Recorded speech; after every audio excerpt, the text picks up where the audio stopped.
gitmek cesaret ister ufaklık.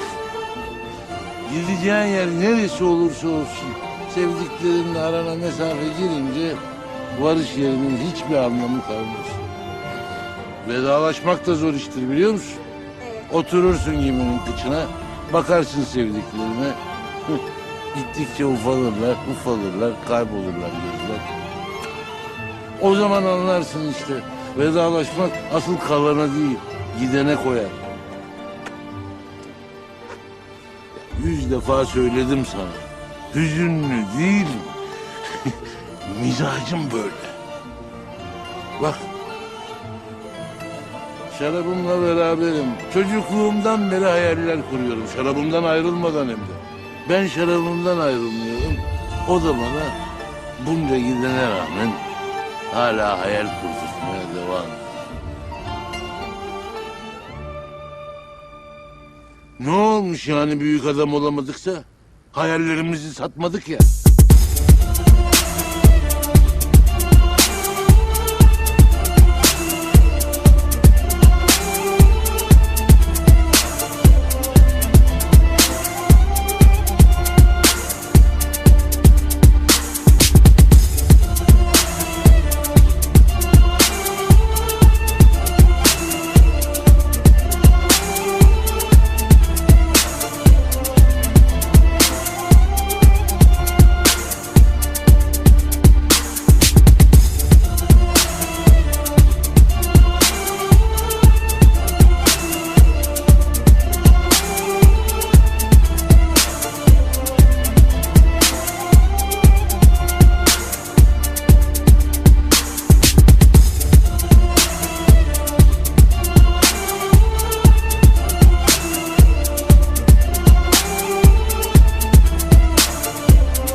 Մենակ եմ աշխարհում առանց քեզ Պապայարը Տենչում է իմ սիրտը միայն քեզ Լուր տանջվում է հոգիս Արի տես